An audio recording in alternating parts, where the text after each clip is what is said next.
Xayrlik seyşembe. Bütün dünyadaki barlık vatan söygen qarindoshlar. Seyşembe gününe xayrlik bolsun. Bugün çisla 7 ayının 25 günü. Sizler bilen görüşmegeli uzun boldu. Degендek işten kelip yana bazı azraq oldirash ishlar bilan desek bo'ldi endi vatandaşlar. Bu jarayonda ko'pchilik bilan telefonda her türlü teamlarda paranlaşkan bulduk. Bundaki özem egallagan ba'zi uchur, ba'zi ma'lumotlarni ko'pchilikka yetkazib qo'y deb turib anladım deb qo'yishni to'g'ri topdim vatandaşlar. Endi dunyoda yuz berayotgan o'zgarishlarni deysanglar vatandaşlar, bek ko'p olaydi degidek cho'ng bir o'zgarishlar yo'q. Dunyoning siyosiy muhitida yana Ukrayna Rossiya urushi davomlashyapti, kechiringlar. Yana Xitoy o'zining hiligaligi bo'yicha Tayvanga ati tajovuz qilman, o'g'in tajovuz qilman deb o'tirib, bugun tep-tinichi yetib olgan bo'ldi desak bo'ldi endi. Buningga har turli muloyizalar bo'lyapti dunyoda. Ba'zi muloyizachilar chiqib, bu Rossiya Ukrayna urushidan en köp payda ağalla ya da Xitoy bo'lyapti deb shundaq muloyizalarni yurgizyapti. Bu to'g'riliq ko'pchilikdan kelgan savollarmi mushundaq endi.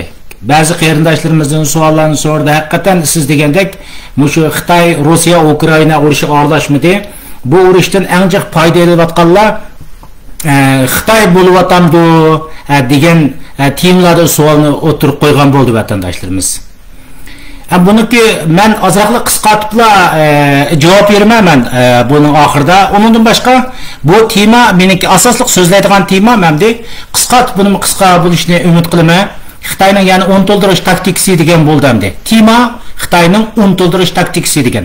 Ammo shunga munosabatlik masalan Rossiya Ukrayna urushida g'alaba qilgani Xitoy bo'lamdi degan bu azraq yeshib tushundirma vatandaşlarımız. Endi Timur kirishdan burun dunyoda yuz bergan ishlarni desak vatandaşlar, ko'pchilikka men Facebook'um qo'shib qo'ygan xil uzun bo'ldi buni.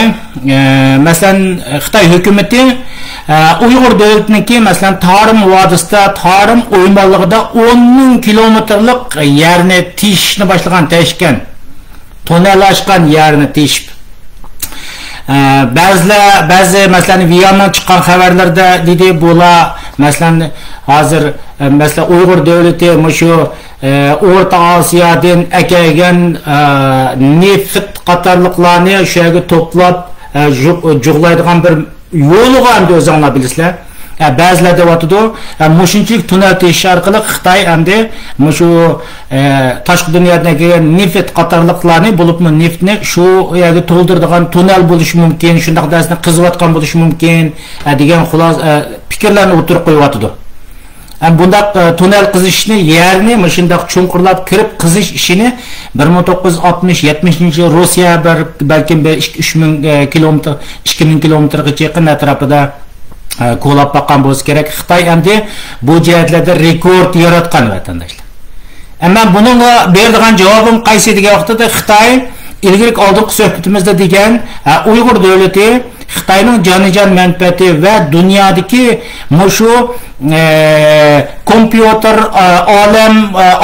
olam qatnashi mushu har soatdagi bugungi yangi dunyoda yuz berayotgan yangiliklar kompyuter masalan aqliy iqtidorli telefon qatorliqlarga ishlatadigan nadir metallarning makonining bizning Uyg'ur davlati ekanligini biz ko'pchilikka degan. Yani ba'zi mutaxassislar deyotdi, endi shundaq nadir metallarning makoni bo'lgan Uyg'ur davlatidan endi ozroq o'zi imkoniyati bo'lgan yer ustidagi narsalarni qizib, metallarning tarkibini, nadir elementlarning tarkibini qizib, uni asosliq aniqlab bo'lgan bo'lsa, endi 10 000 kilometrgacha, 10 000 kilometr degan bo'sh ketmas qarindoshlar, ma'noga diqqat qilinglar. 10 000 kilometr qizish orqali balkim Xitoylar unudimi insoniyat dunyosiga kerakli bo'lgan ba'zi nodir elementlarni izlayotgan bo'lishi mumkin degan xulosalarni deyotdi. Mening tushuncham bo'yicha bo'lgan chaqdim shu. Çünkü Uyg'ur davlati Tarim vodisi bu insoniyatningki ba'zi ko'pincha insonlarning deyishicha bu insoniyatning masalan qancha ming yillik bo'lsin, uncha ming yilligini men bilmayman, ama insoniyat madaniyatining, insoniyat tarixininki bir boshlanish nuqtasi deb turib qaraldi vatandaşlar. Xitoy mencha bo'lgan vaqtimizda 10 ming kilometrgacha qizish uchun degan g'oya surib tushib ketdi. Aşında qizayotgan bo'lsa kerak deb o'ylayman. Ya'ni ba'zi mutaxassislar deyotdi, Xitoy hukumati 2020-yili masalan Xitoy virusini ishlab chiqarish orqali dunyoni bir yil o'yiga tiqayotgandan keyin bu dunyo buni oldini oladi. Virusning oldini oladi deydi. Endi Xitoy hukumati shu Uyg'ur davlatidan 10 ming kilometrgacha yerning ostini qizish orqali 50 milyon, necha milyon yillar ilgari yerning ostida masalan shakllangan viruslarni qizib chiqish orqali yana bir dunyoga qo'rqinch solmoqchi degan bu muloyizani qilyapti vatandoshlar. Ammo qaysi bo'lsin, qaysi bo'lmasin Uyg'ur davlatininki, ya'ni Tarim vodisi, Tarim uymaligida 10 ming kilometrgacha tunnel qizg'anligi taxminen 400 necha kun deydimi aytavur. To'xtamay qizg'anlik xabarini bu yerda dunyo beryapti vatandoshlar. Xabarlarda az uchrayapti. Menda Vian and then China Uncensored degan programmalarga kirib ko'rsanglar bo'ladi vatandoshlar. Undan boshqa desak, qarindoshlar, men ilgirki so'zimda degan shu oldingi oyda 8-oyda Johannesburgda, yani Janubiy Afrikaning poytaxti Johannesburgda o'tkazilgan BRICS davlatlar yig'ini ochilmoqchi. Buning tayyorlik masalalarini muzokara qilayotgan, ochilmoqchi bo'lgan tayyorlik muzokarasiga Putin apandim kelolmaydigan bo'ldi vatandoshlar. Sabab xalqaro jamiyatningki Janubiy Afrika davlatiga besim ishitish bilan birga yana ichidagi eng kuchli ikki cho'ng partiyaning navoda Putin apandim shu BRICS yig'iniga kelgan vaqtda qo'lga elish kerak degan nuqtada ching tug'anlikdan, balkim shu ching tug'anlikdan Putin apandim Johannesburgdagi yig'inga kelmaydiganligini, ekran yuzidan yig'inga qatnashadiganligini degan. BRICS'ning qaysi davlat ekanligini biz deb oldik. Xitoy, Rossiya, Hindiston, Braziliya, Janubiy Afrika degan 5 davlatlar bu Amerikaningki dollar sistemasiga qarshi qurilgan pul birlik sistemadagi davlatlar.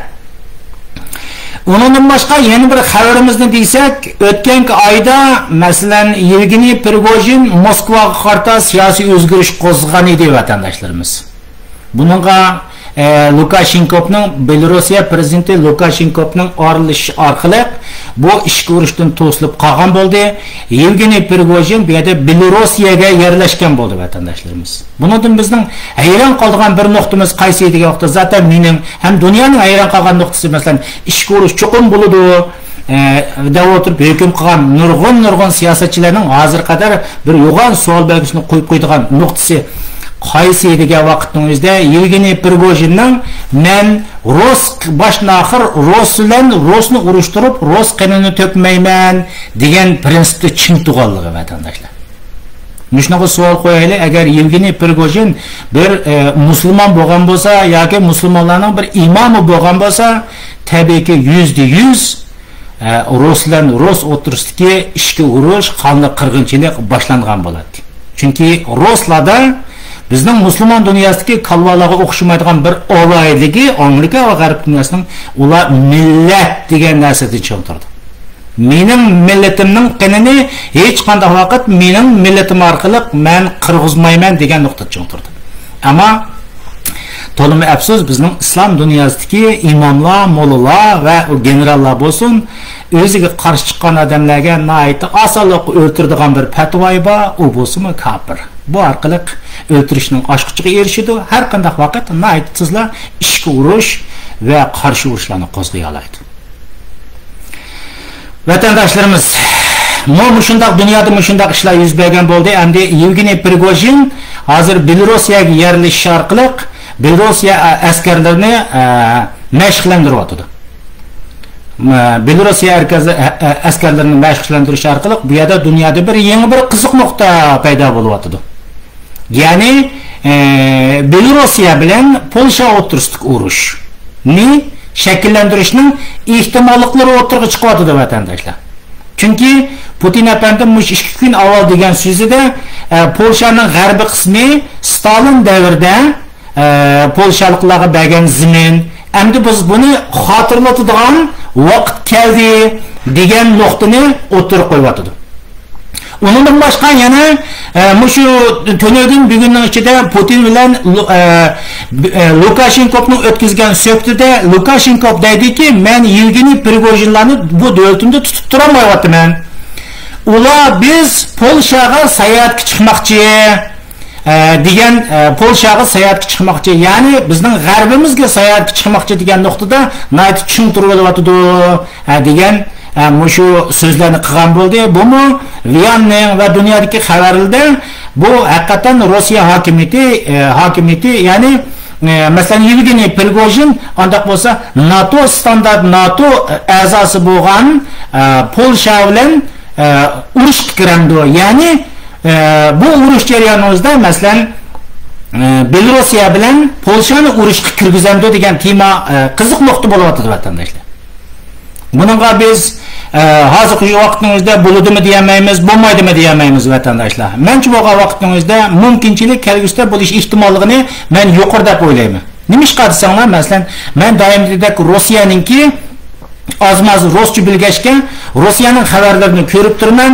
Rossiyaninki masalan top amaldorlardan tortib hammasi shundaq bir propagandani dunyoga tarqatdiki, Rossiya Ukraina urushidan g'arb dunyosi biz bilan ya'ni NATO Rossiya bilan bevosita urush qilishdan qo'rqqanligi uchun bu yerda Ukrainani qo'llanyapti. Ukrainadan foydalanyapti deb o'tirib dunyoga shunday polani aytyapti. Shu sababdan balkim NATOning yana yurgini sinab yiqish uchun Belorussiya bilan Polsha o'rtasida ishki urushni masalan Yevgeniy Prigojin chiqarishi mumkin deb turib qarayman. Men ilgirki suhbatimda degan masalan Yevgeniy Prigojin Sudanda ishki urush chiqargan, u dunyoning har qanday davlatlarda ishki urush chiqardi degan nuqtani degandim vatandoshlar. Chunki bundaq bo'lgan vaqtning o'zida Yevgeniy Prigojin bilan Rossiya o'rtasidagi masalan shunday bir jidal majra o'tirib chiqqan bo'ldi. O'zinglar xabaringlarda bor. Navada Rossiya bilan Belorussiya bilan Polsha o'rtasida urush chiqqan vaqtimizda Putin efendim deydiki, men Yevgeniy Prigojinni men tonimayman. Yevgeniy Prigojinni men tonimayman. Men uning besim ishlatdim. Urush qilsam Rossiya armiyasining tarkibida urush qil desam, u menga qo'shilmadi deb o'tirib, orqa sirtdan kaynadan qo'llashi mumkin. Bu yerga vaqtimizda navada shundaq bir urush chiqqan vaqtimizda Yevgeniy Prigojin orqali Belorussiya bilan Polsha o'rtasida urush chiqib qolgan taqdirning o'zida menchi bo'lgan vaqtimizda Putin efendimning Belorussiyani qo'g'dab qilish imkoniyatini tuvan deb turib o'ylayman vatandoshlar. Bu kelgusi yuz berdigan ish xotiran yodinglarda bo'lsin. Yevgeniy Prigojin masalan Sudanda ishga urush qo'zg'agan, kelgusida masalan Belorussiya bilan Polsha o'rtasida urush qo'zg'ishi mumkin. Bu kishi yana hayot bo'ladi ekan, mushu niyat, mushu payli bilan mangadi ekan, vaqt kelib qolsa u Eronda, Afg'onistonda, O'rta Osiyoning har qanday bir davlatlarda ishga urush chiqara oladi vatandoshlar. Bu yodinglarda bo'lsin. Endi mushunga munosabatlik nima desak, masalan Turkiya bilan qarindoshlarimiz dedi, Turkiya bilan bu yerda g'arb dunyosiningki o'rtasidagi munosabatlar yaxshilanish qarab turibmandimi degan temalarni o'tirib qo'ygan bo'ldi. Qarindoshlarimiz nayki yaxshi savol.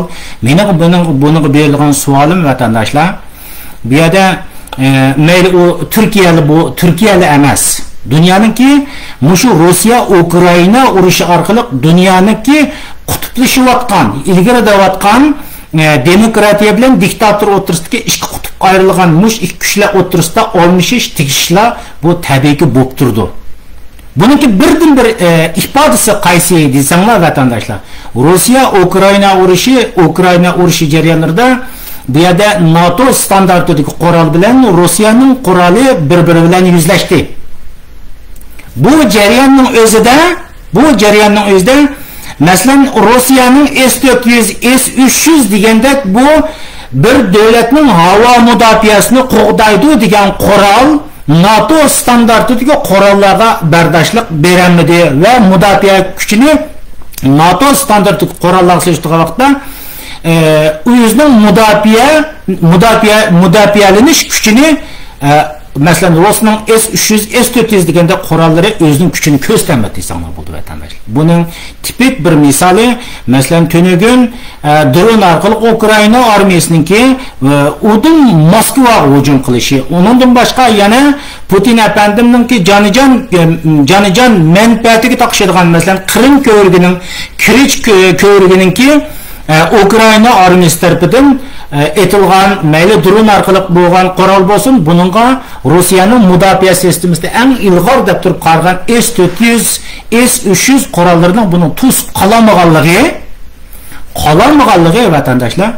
Bu dunyodagi Rossiyaning qurolini S-300, S-400 qatorli qurollarini ishlatgan davlatlarning pozitsiyasini o'zgartirishga majbur bo'ladi vatandoshlar. Bu yerda Rossiyaning S-400, S-300 qurollarini setib olgan va undan hamkorlashimiz degan tabiiyki Turkiya bu real ahvolni ko'rdi. Tavoy pullarni xashlab o'zining davlat mudofaasi uchun masalan Amerika, NATO'ning standartidan hatto shunga tengishadigan, hatto bundan yuqori bo'ladigan bu qurolni Turkiya hukumatı o'z davlatida buni taraqqiy qildigan vaqtingizda buning yana shunday Rossiya Ukraina urushda qaq kamligini ko'rgandan keyin tabiiyki Turkiyaning o'zgar pozitsiyasini o'zgartirdigani tabiiy. Undan boshqa yana Rossiyaninki S-300, S-400 qurollari bilan setib olgan Saudiya Arabistoni o'zining pozitsiyasini o'zgartirishga majbur bo'ldi vatandoshlar. Undan boshqa yana Hindiston tabiiyki pozitsiyasini o'zgartirishga majbur bo'ldi. Yana undan boshqa biz yaxshi biladigan Yelqiston, Piston, Qozog'iston, Qirg'iziston degan stonlarning hammasi Rossiyaning eng oz kam S-300 degan qurollari bilan qurollangan, ya'ni davlat mudofaasini qo'g'daydigan bu qurol bilan qurollangan bu davlatlar Rossiya Ukraina urushidagi S-300, S-400 ning Amerika va NATO'ning standartidagi masalan Patriot qatorliq boshqarilgan bombalardagi ojizligini ko'rgandan keyin o'zining davlat mudofaasi uchun S-300, S-400 deganlardan voz kechib Amerika va Yevropa davlatlarininki ilg'or qurollarini setib olishga majbur bo'ldi vatandoshlar. Shu sababdan bu urush ikki qutb o'tirsidagi, ya'ni biz Rossiyaning mudofaa sistemasi turimizni degan davlatlarning yuragini ko'pildirib o'tgan qo'rqinchning ichiga sag'al urush. Buning ichida tabiiyki %100 Xitoy bor vatandoshlar. Shu sababdan masalan Rossiya Ukraina urushidan Ukraina g'alaba qilgan ahvol ostida Ukraina %100 g'alaba qildi. G'alaba qilgan ahvol ostida buningga o'lab Rossiyaning qurollarini setib olgan Hindiston, Turkiya, Qozog'iston, Saudiya Arabiston qatorliq mushu davlatlar o'zining davlat mudofaasi masalasi tufayli mushu qurol tufaylidan va kelgusida Amerika, Yevropa taraflarga o'tishga majbur bo'ladi vatandoshlar. Bu ayni vaqtning o'zida yana qanday problemlarni yaratadi degan vaqtning o'zida masalan O'rta Osiyodagi davlatlar Rossiyaning changining ichida turayotgan, Rossiyaning orqa bag'chisining ichida turayotgan O'rta Osiyo qatorliq bu ojiz davlatlar xatarning ichiga kiradi. Ya'ni qanday degan vaqtning o'zida Rossiyaning S-300, S-400lari qolganligini ko'rdik. Bular davlat mudofaasi uchun anda qo'ygan biz Amerikaning Patriot mudofaa sistemidagi qurollarni setib olishga majbur bo'lgan ahvol ostida Putinga o'xshash odam bunga qarab turmaydi. Unda o'zi qanday qilish kerak? U davlat o'zining davlat mudofaasi uchun Amerika, Yevropaningki, masalan, Yevropaning NATO standart qurollarini setib olishga majbur bo'ladi. Putinga bu vaqtning o'zida sen mendan voz kechding, ittifoqdoshligimdan voz kechding. Masalan, bugungi Polshaning davlatida Ukraina, Polshaning g'arbiy qismi ayni vaqtda Stalin davrida podarik deydi o'rischa. Biz soğatqa berib atgan degan Putin efendim Orta Asiyodagi aciz davlatlar va boshqa davlatlarga kelgan vaqtingizda o'zining yo'g'on hukriy oladigan oldida masalan Putinning kanni hozir qarqo'li bo'lgan Putin efendimning Rossiya armiyasiga kirmagan Yevgeniy Prigojinga o'xshash insonlar har yerda paydo bo'lmasmi? Mencha tabiiyki paydo bo'ldi. Shuning uchun biz ayni vaqtingizda aylar avval Yevgeniy Prigojin dunyoning har qanday yerlarida, har davlatlarda ishga urush qo'zg'ay oladi deyishimizga sababimiz mana shu. Shuning uchun Rossiya Ukraina urushi intayin muhim urush. Ukrainaning g'alaba qilishi Mayat etgan vaqtimizda demokratiyaning g'alaba qilishi, NATO, Amerika, Yevropaning g'alaba qilishi demakdir. Mayat etgan vaqtimizda sizga men xulosalab o'tirib S-300, S-400 ni misol qildim. Undan boshqa Rossiyadagi MiG deydigan aeroplanlari bor. U to'g'riliq mantiqiy u narsa kirmadim. Demak, shu Rossiya Ukraina urushida Amerika, Yevropa ustunlikni egalligi ostida Ukraina g'alaba qilgan ahvol ostida bu yerda dunyoninki hozirgi qutblashish sistemasida Ross tarafida turayotgan diktator davlatlar o'zining qutubini almashtirishga majbur bo'ldi. Almashtirish degani bizga o'xshash yugurib berib do'st bo'lib olish emas. Amerikaning NATO standartiga Patriot qatorliq ilg'or qo'llar, undan boshqa hozir kichik kamikaze shaklli dronlar o'tirg'i chiqdi. Bularni setib olish kerak.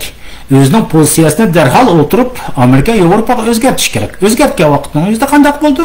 Bu yerda Putin kam va men shunday chiroyli qarab so'zlaydi dedim mediada vatandoshlar. Men o'tirib Putin degan vahshiy qotil, mavo desam bo'ladi, ammo men mediada shunday qarab so'zlashni loyiq topdim. Putin efendim bu vaqtimizda qarab ultamaydi. Yevgeniy Prigojin bo'lsin va yoki Gergeniy Prigojin bo'lsin, uning yamoncha qarqollari bor.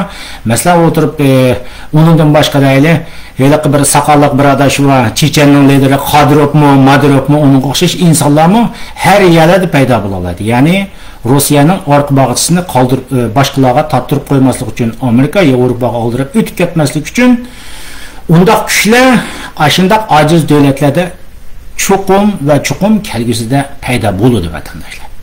Shuning uchun biz Yevgeniy Prigojinni yana takrorlaylik, dunyoning xil ko'p yerlarida ishga urush qo'zg'ay oladi deyishimizga sababimiz shu. Buning uchun qolgan yerlarni takror o'rganib baqsanglar bo'ldi vatandoshlar. Endi men Xitoyning mushuni ulab men desam vatandoshlar undan boshqa deysanglar vatandoshlar mushuni qilib Xitoymi shundoq bo'ldi vatandoshlar. Yodinglarda bo'lsin. Xitoymi intayin ojiz o'ringa tushib qoladi. Mushu Rossiya Ukraina urushi orqali intayin ojiz o'ringa tushib qoladi. Xitoy hozirgi vaqtning o'zida o'zining pozitsiyasini o'zgartmay yoki mani qo'llaganda qilmagan bo'lsa-mu, ammo bu o'zining butun texnik qurollari maxfiy usulda Rossiyani qo'llayotganligi aniq vatandoshlar. Rossiyani qo'llayotganligi. Navada mushu Ukraina urushida biz dunyo shunday deb turqaymiz. Antony Blinken efendim shunday dedi.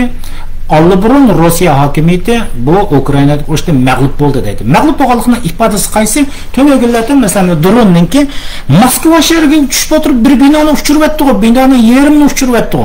Yana bir bomba texi Rossiyaninki masalan Defense Minister deydi, Mudofaa ministerlik binosini qishiq tushgan gap vatandoshlar. O'ylab baqnima. Bu yerda biz urush tutki yomon chiqmasini o'zgartib o'tdi. Bugungi urushni ko'rdi dunyo o'tirib, Putin efendimni ko'rdi. Masalan, deyli S-400 ga o'xshash tanlarqinni masalan million dollar deyli, masalan necha yuz million dollarga yotadigan bir qurol hamdi.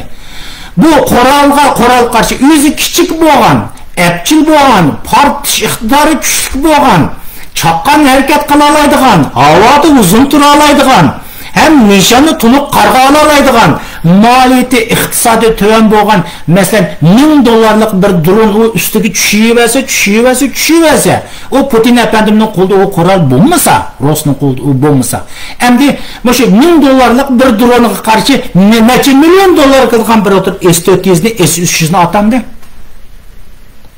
Urush mana shundoq narsani o'zgartib etadigan gap vatanda. Shuning uchun urushning amaliy ahvolini ko'rgan chog'da ba'zi davlatlar anda qolgan bo'lsa, yo'q.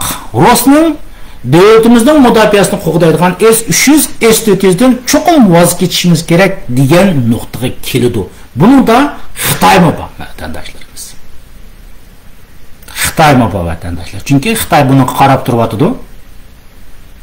O vaqtning o'zida Xitoy o'tirib yurga gom so'qishga boshlaydi.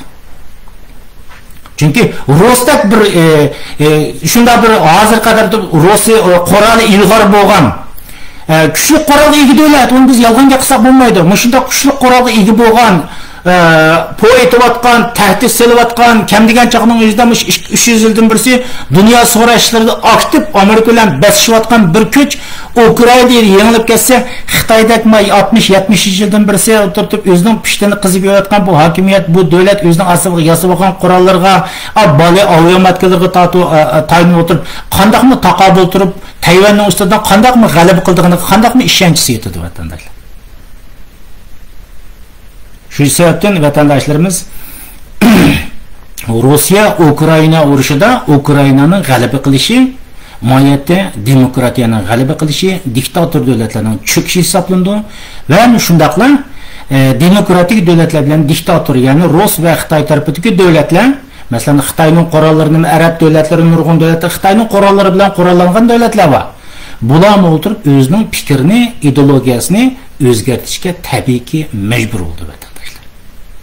Shu sababdan dunyodagi nurg'un davlatlar Rus bilan Rusning kendida Xitoyning kendida turishining qanchalik muhimligini dansigan bo'lsa, Amerika, Yevropa tarafda turishining qanchalik muhimligini bir qator taraziga selyotdi va selib ko'ryotdi vatandaşlarımız. Shu sababdan ba'zi davlatlar o'zining pozitsiyasini o'zgartirdi va o'zgartirishga cho'qim majbur bo'ldi.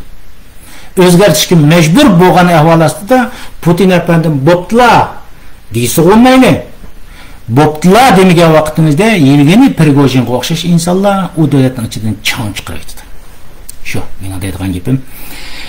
Men endi asl temamga kelsam vatandaşlar, biraz ko'ngillarni yerim qiladigan tema, jamiyat ham eqiyotgan tema, men buni deb qo'yay dedim. Ko'pchiliklardan azroq bir savollar kelgan, ya'ni Xitoylarning unutuldirish taktikasi degan bo'ldi vatandaşlar. Bunga videoda shu Facebook'tan aldım, bir qarindishimizning Facebook'dan aldım. Men ism berishni yaxshi ko'rmayman. Ama şunu bir anlap yakınla anlagandan keyin endi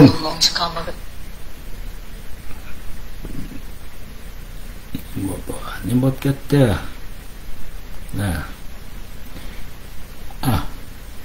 Çubuğlarını kamagalıydı yani. Şundan bir aldırışıp gittim ben. Bugün ben üçün dadam apam için intayın ekmeyetlik bir güne. Yunus kadısağlar, bizi çıktıkçı. Sağlam 16 aldıdan şu günden diye okuduk sonra bir gün çıktı bir şeyde kapağın. 16'dan yakın bana da kildan bir fırsat bulmağın. 16 deyken ki bugünkü günde bana kildan bir nasıl kaptı yani. Şunlardan ettiğim okuduk öylerim kızlar. Zamanın ki kesimi karşı aldım. Bunlar çıllık sevginişlerini adattaki bir tilde işbadlap dəyil bulmaydı. Məlimən bulayı dadam apam boysun, üçüncülükmü sevginimdi. Sonunda uyarı okuşturup tamamlayıp, öz uyarı çoğun yer kılıp, ballarını doğup, ailesini kurup, üçüncülük vakti ötürken boysun o yana. Günde telefon kılıp bizge, üçüncülük ketkin var, islenşimde öğrendim. Diyenlik gepten şunda dedim. Çıkılıp o sevginişlara, hazırkı tılınız resmiyle acizlik olucunun. Şununla et degende bir bazarga keptim ya, özü en yaxşı görgen bayıqını aptım ya, bayıqını pek yaxşı gördü. Şununla işki olmak kızımın neciralik yasar, senin neciralik yasar.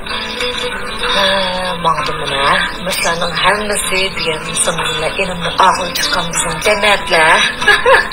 Dost buraderler. Yüz bu videonun ahırgıcı oturup anlasak, bazı qarindaş, köpünç qarindaşlarımızdaki köngli yerim buldu vatandaşlarımız.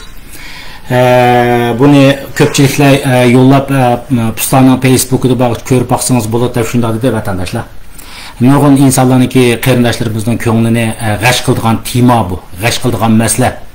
Ya'ni bu Gollandiyadan bo'lsin vatanga berib berish masalasini o'tirib qo'ydi vatandaşlarimiz.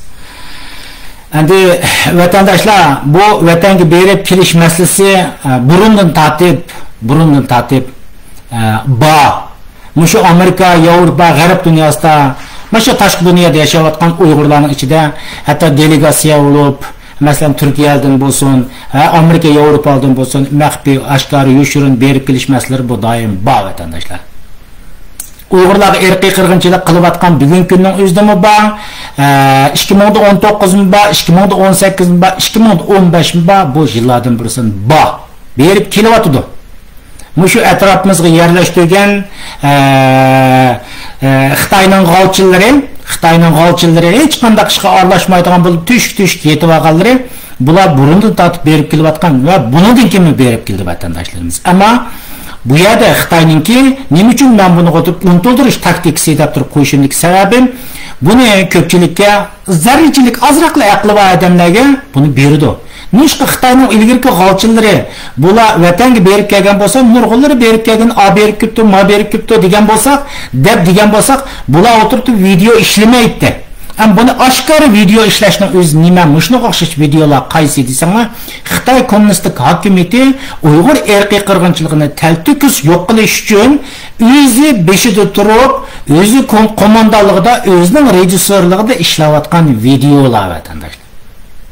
Bundaq videolarni yana takrar ishlatdi, o'zining xoinlar orqali tashqi dunyoda turayotgan xoinlarni opirish orqali, ko'z tish orqali, videolarni takrar ishlatish orqali xulosa demasam yaxshi bilasizlar, Uyg'ur irqiy qirg'inchiligini taltikus nol qilish, cho'kirish, yo'qotish vatandoshlar. Shuning uchun men bu qatimqi temamizning o'zigini unuttirish taktikasi deb turib o'tirdim. Nima uchun unuttirish taktikasi deyman degan vaqtda xabaringlarda bor. 1989-yili Tiananmenda o'qishlar harakati yuz berdi. Shu yerda qonli qirg'inchiliklar bo'ldi. Dunyo shu vaqtimizda Xitoyga jazoini yurgizdi. O'quvchilar tashqi dunyoga qochib chiqdi. Da'volarni qildi. Ammo Xitoy hukumatı yana ichiga tegilib olish orqali, bekaraq gap qilgan odamga pul berish orqali, jazo yurgizgan davlatlarga o'zining davlatida korxonalarni ochib berish orqali iligar taktikasini ishlatib va qochib chiqqan o'quvchilar harakatining rahbarlaridan har turli tarmoqlarga parchalash va shu o'quvchilar harakatiningki da'vosini qilayotgan insonlarni yetim qoldirish orqali unimi 1989-yildagi o'quvchilar harakatini unutildirdi vatandoshlar. Yana bundan boshqa Xitoyning Uyg'urlardan boshqa deysanglar esimda qolishcha qaysi voqea yuz bo'ldi? Masalan, Xitoyda palongonchilar bo'ldi. Palongonchilarning harakatini qattiq besqildi Xitoylar. Shuni tashqi dunyoda hali bir usulni o'ylab, seriq kiyimlar bilan dunyoning hamma yerida tashqi dunyoga qochib chiqqan Xitoylar xotirlaydigan ishlar yillargacha buning davosini qildi. Oshini ayni usul bo'yicha shuning davosini qilayotgan insonlarga tuhmat chaplatqizish orqali, ichidan parchalatqish orqali, setib olish orqali tashqi dunyodagi muhojir Xitoylarni Xitoyga xuddi shu videodagi Uyg'urlarga o'xshash Xitoyga berib akag'izish orqali, ashlarni yetim qoldirish orqali palongonchilar harakatini pala chog'iga tushadi va uni xalqaroning ko'zining oldida unutildi. Xitoyning yana bir unutildirish taktikasi qaysi bo'ldi deysanglar, 2020-yil dunyoda butun insonlarni o'yga tiqayotgan Xitoyning virus fojiasi bo'ldi. Dunyo shu vaqtning o'zida Xitoyga qanchalik nafratini bildirdi. Qancha million inson o'ldi, qanchalik iqtisodiy ziyon bo'ldi. Bugun Xitoyning virus orqali qanchalik inson o'ldi, u bo'ldi, bu bo'ldi deydigan narsani so'zlaydigan davlat bormi? So'zlaydigan inson bormi? Shu vaqtimizda Xi Jinping 2 yildan ortiq uydan chiqmay bir eg'izga qamay turib yetib oldi. Dunyo aybladi. Bütün narsandasi bir eg'izga qilmay yechib o'tirib oldi. Xitoy shunda qilin pasand ishibto's millat-ku. Hilgar millat-ku. Bu kommunistik partiya hokimiyati yechib turib olish orqali shundan tunji ziyoratini O'zbekiston va Qozog'istondan boshlash orqali yana virusning yo'qolish manbasini o'zining pistonlari, ya'ni musulmon davlatlar orqali yana o'zining obro'yini qayta ikkinchi qator dunyoga tiklab chiqqan bo'ldi. Bu orqali virus fojiasini dunyoning ko'zining oldida unutildigan bo'ldi vatandoshlarimiz. Xo'sh, buni kelgan vaqtimizda hamda Uyg'ur irqiy qirg'inchilik masalalari bor. Uyg'ur irqiy qirg'inchilik masalasi kelgan vaqtida bizning doim ko'pchilikka takrorlaganligimiz, sen bu mustaqil bo'lishning ochqichini sen yo'qotma deb o'tirib millatimizga takror hatto so'zliq ba'zi kelgan vaqtida herib qolgan bo'ldik. Chunki beshimizga kelgan nurg'un jasuslar, munofiqlarning hammasi bu irqiy qirg'inchilik davoyim deganning u mustaqillik chiqargan davo emas deb o'tirib kaynimizga davagandikin bizning ba'zi kelgan vaqtimizda mushu saralning bu ko'rib boqsin deb o'tirib azroq jimaroq bo'lib qolgan yerlarimiz mushu vatandoshlar. Uyg'urlar bu irqiy qirg'inchilik masalasini o'zlari ma'lumotdan suslashtirdi bu bir.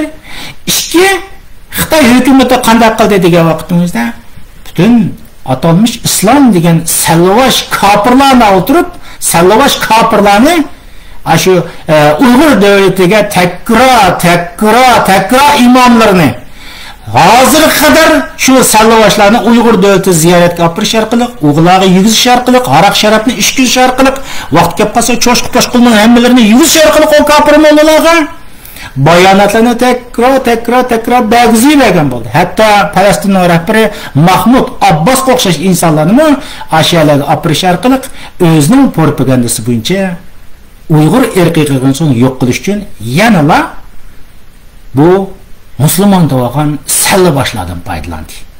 Hozir nima qilyapti? Undan keyin Uyg'urlarning ichida yillardan birisi yerlashtirib qo'ygan bu jasuslarni ish qilsanmasmi? Bu orqali video ishlamasmi? Bu orqali dunyoga shunday oldiga tashlamasmi? Irqiy qirg'inchilik shohidlarininki guvohliklardan nega chiqarmasmi? Bu tabiiy. Bu bo'ladigan ishdi. Ham buniki mi bo'ladi vatandoshlar? Chunki vatandoshlar masalan Armanlar o'zining irqiy qirg'inchilik davosini irqiy qirg'inchilik uchirdik deydi. Buni 100 yil bo'ldi xatirlayapti. 100 yil bo'ldi xatirlayapti. Yahudlar irqiy qirg'inchilik uchirdi, ta hozir qadar xatirlaydi. Uyg'urlar irqiy qirg'inchilik masalasini hisoblagan vaqtimizda dunyodagi har qanday millat kelishgan chog'da irqiy qirg'inchilikning eng fojiasini Uyg'urlar tatdi. Qirildi, o'lyapti.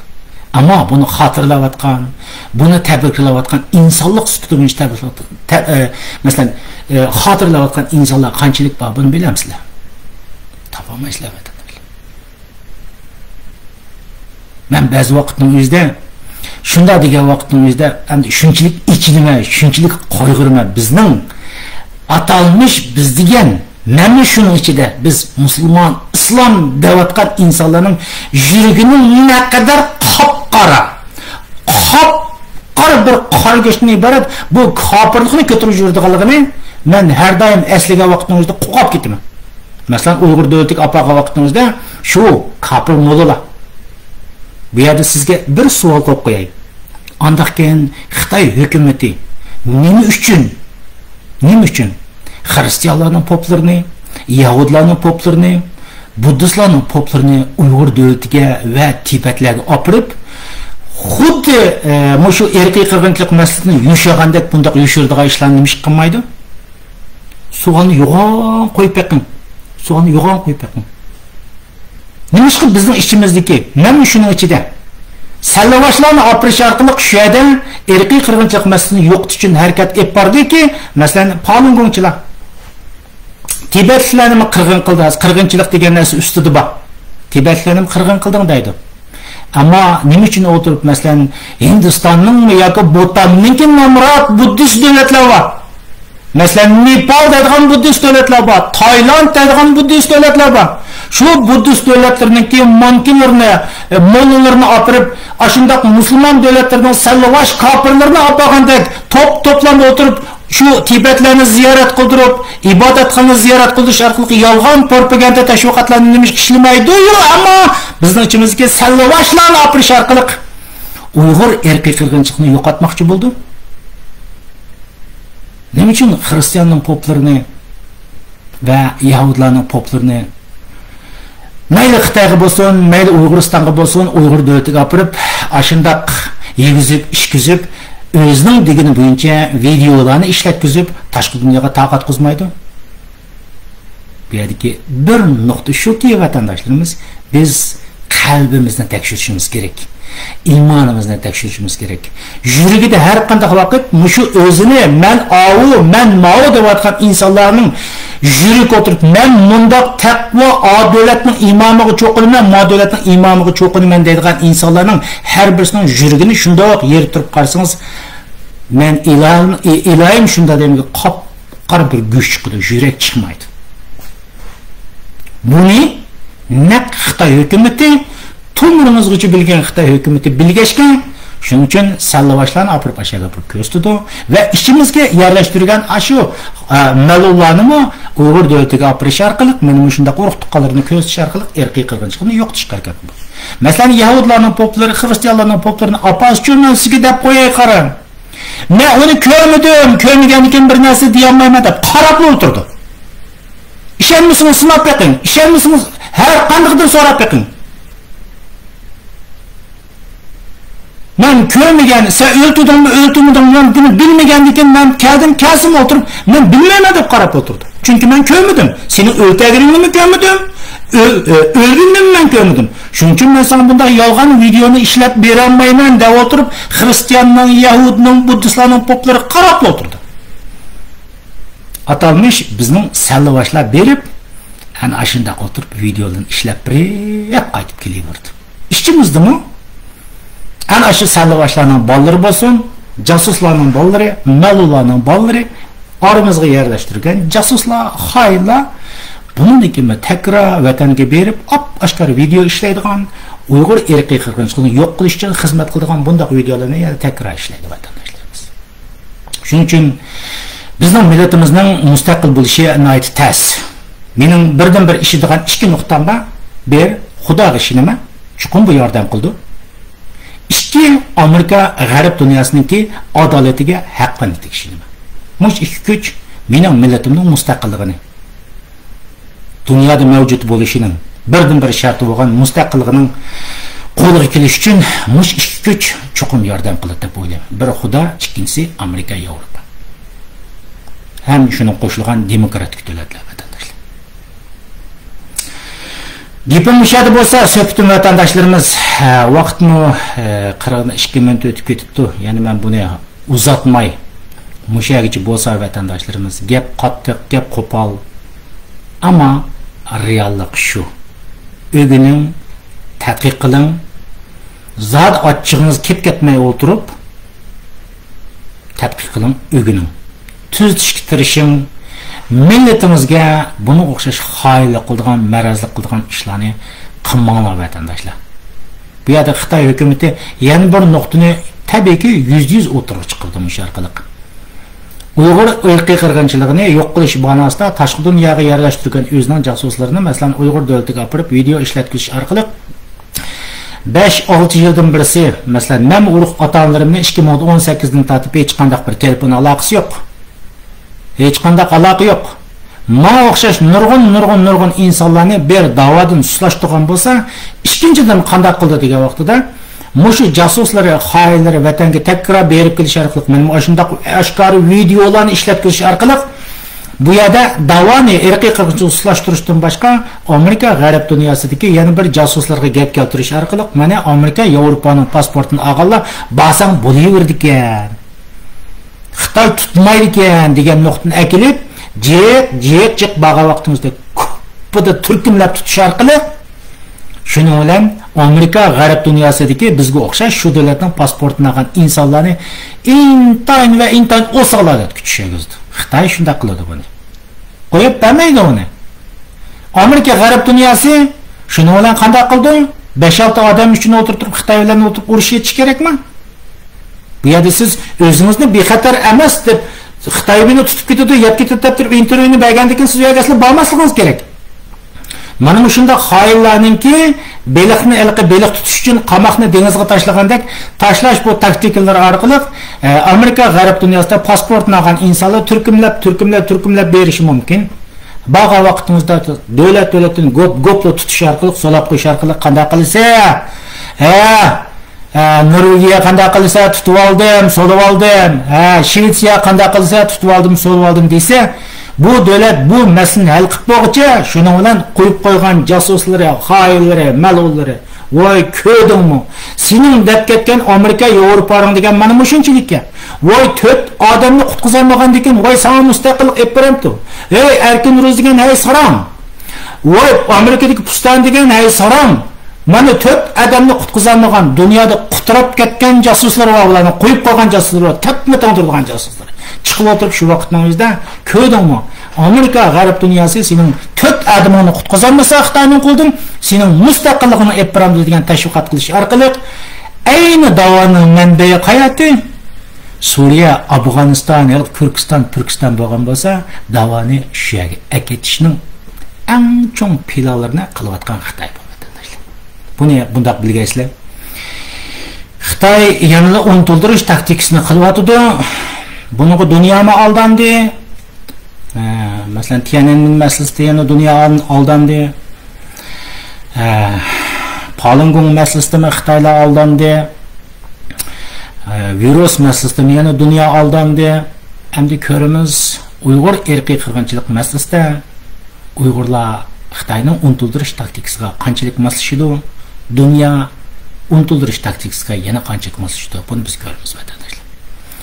Ko'rishga omon bo'laylik qarindoshlar. Xo'sh.